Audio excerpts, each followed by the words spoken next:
ആദ്യ പുസ്തകം അദ്ധ്യായം 30.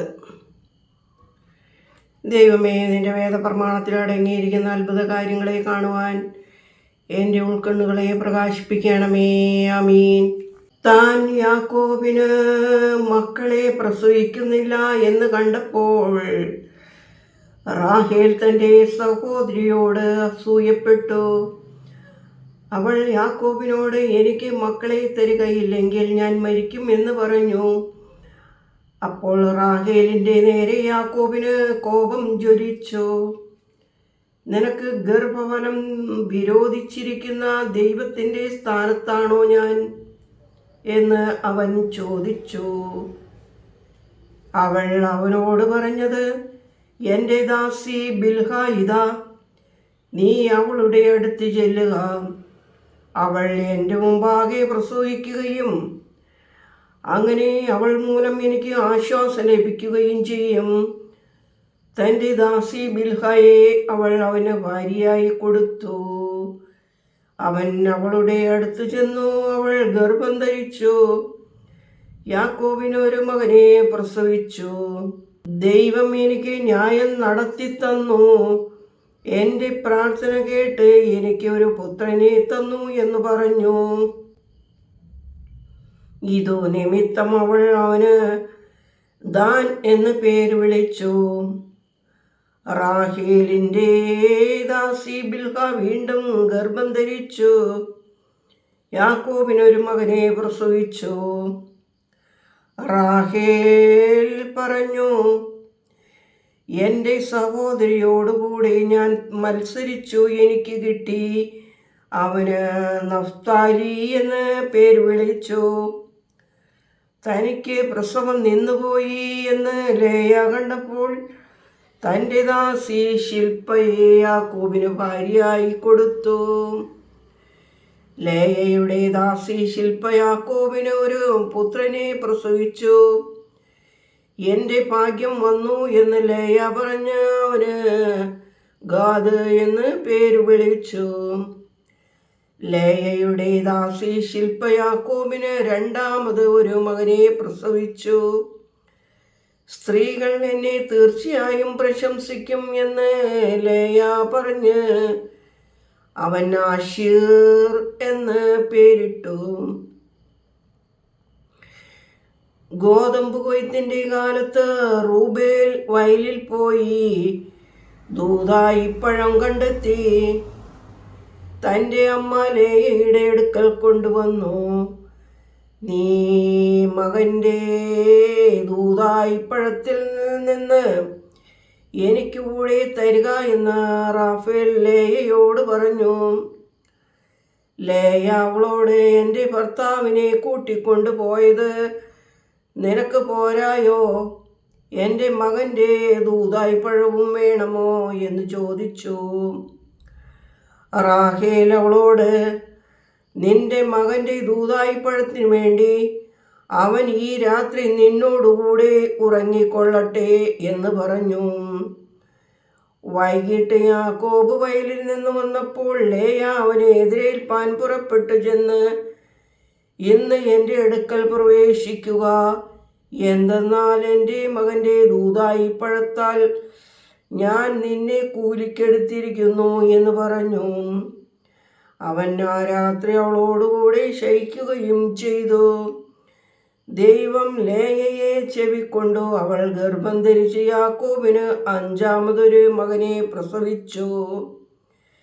ഞാൻ എൻ്റെ ദാസിയെ എൻ്റെ ഭർത്താവിന് കൊടുത്തതുകൊണ്ട് ദൈവം എനിക്ക് പ്രതിഫലം തന്നു എന്ന് ലേയ പറഞ്ഞു. അവന് ഇസഖാർ എന്ന് പേരിട്ടു. ലേയ വീണ്ടും ഗർഭം ധരിച്ച യാക്കോബിന് ആറാമതൊരു മകനെ പ്രസവിച്ചു. ദൈവം എനിക്ക് നല്ല സമ്മാനം തന്നു. ഈ സമയം എൻ്റെ ഭർത്താവ് എന്നോട് പറ്റിച്ചേർന്നിരിക്കുന്നു. എന്തെന്നാൽ ഞാൻ അവന് 6 പുത്രന്മാരെ പ്രസവിച്ചു എന്ന് പറഞ്ഞ് അവൾ അവന് സബ്ലൂൻ എന്ന് പേര് വിളിച്ചു. പിന്നീട് അവൾ ഒരു മകളെ പ്രസവിച്ചു. അവൾക്ക് ദീന എന്ന് പേരിട്ടു. ദൈവം റാഹേലിനെ ഓർത്ത് അവളെ ചെവിക്കൊണ്ട് അവളുടെ ഗർഭപാത്രം തുറന്നു. അവൾ ഗർഭം ധരിച്ച് ഒരു മകനെ പ്രസവിച്ചു. ദൈവം എൻ്റെ നിദ്ര നീക്കിക്കളഞ്ഞു എന്ന് അവൾ പറഞ്ഞു. ദൈവം എനിക്ക് മറ്റൊരു മകനെ കൂടി തരും എന്ന് പറഞ്ഞ് അവൾ അവന് യൗസേഫ് എന്ന് പേരിട്ടു. റാഹേൽ യൗസേഫിനെ പ്രസവിച്ചപ്പോൾ യാക്കോബ് ലാബാനോട്, ഞാൻ എൻ്റെ ദേശത്ത് എൻ്റെ സ്ഥലത്തേക്ക് പോകുവാൻ എന്നെ യാത്രയക്കണമേ. എൻ്റെ സേവനത്തിനു വേണ്ടി എൻ്റെ ഭാര്യമാരെയും മക്കളെയും എനിക്ക് തരണമേ. ഞാൻ നിന്നെ സേവിച്ച സേവ നിനക്ക് അറിയാമല്ലോ എന്ന് പറഞ്ഞു.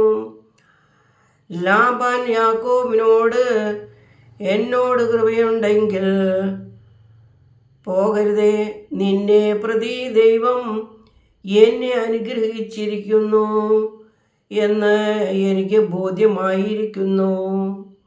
നിന്റെ കൂലി നിശ്ചയിച്ചു പറയുക, ഞാൻ അത് തന്നുകൊള്ളാം എന്ന് പറഞ്ഞു. യാക്കോബ് അവനോട് പറഞ്ഞത്, ഞാൻ നിന്നെ സേവിച്ച സേവയും എൻ്റെ പക്കലുണ്ടായിരുന്ന നിന്റെ ആടുമാടുകളും നിനക്കറിയാമല്ലോ. എന്നാൽ എനിക്ക് മുമ്പ് നിനക്കൽപ്പമേ ഉണ്ടായിരുന്നുള്ളൂ, അത് വളരെ വർദ്ധിച്ചു. എൻ്റെ നിമിത്തം ദൈവം നിന്നെ അനുഗ്രഹിച്ചു. ഞാൻ എൻ്റെ വീടിനു വേണ്ടി എപ്പോഴാണ് പ്രവർത്തിക്കേണ്ടത്? ലാബാൻ അവനോട്, ഞാൻ നിനക്ക് എന്തു തരണം എന്ന് ചോദിച്ചു. യാക്കോബ് അവനോട്, നീ എനിക്ക് ഒന്നും തരേണ്ട. ഞാൻ പറയുന്ന ഒരു കാര്യം നീ ചെയ്യുമെങ്കിൽ ഞാൻ വീണ്ടും നിന്റെ ആടുകളെ മേയിച്ചു പാലിക്കാം. ഇന്ന് തന്നെ ഞാൻ നിന്റെ സകലാട്ടിൻ പറ്റത്തിലും കൂടെ കടന്നുപോയി പുള്ളിയും മറുകുമുള്ള ചെമ്മരിയാടുകളെയും തവിട്ട് നിറമുള്ള എല്ലാ ചെമ്മരിയാട്ടിൻകുട്ടികളെയും പുള്ളിയും മറുകുമുള്ള കോലാടുകളെയും വേർതിരിക്കാം. അത് എൻ്റെ കൂലിയായിരിക്കട്ടെ. എൻ്റെ സത്യസന്ധതയ്ക്ക് നിനക്കുള്ള എൻ്റെ സാക്ഷ്യമോ? ഇന്നെന്ന പോലെ നാളെ നീ എൻ്റെ കൂലി പരിശോധിക്കുമ്പോൾ പുള്ളിയും മറുകുമില്ലാത്ത ആടുകളെയും തവിട്ട് നിറമില്ലാത്തവയെയും കണ്ടാൽ ഞാൻ അവയെ മോഷ്ടിച്ചതാണ് എന്ന് കണക്കാക്കാം. നിന്റെ വാക്കുപോലെ തന്നെ ആകട്ടെ എന്ന് ലാബാൻ പറഞ്ഞു. അന്ന് തന്നെ യാക്കോബ് ആട്ടിൻ പറ്റത്തിൽ കൂടി കടന്നുപോയി. വരയും പുള്ളിയും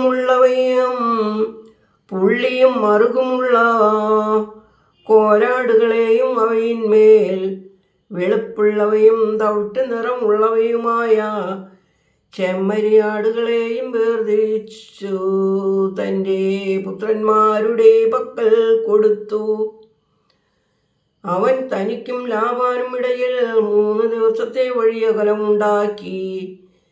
ലാബാന്റെ ശേഷം ആടുകളെ യാക്കോബ് മേയിച്ചു. യാക്കോബ് പുന്നയുടെയും അരിഞ്ഞിലിൻ്റെയും പച്ചക്കമ്പുകൾ എടുത്തു.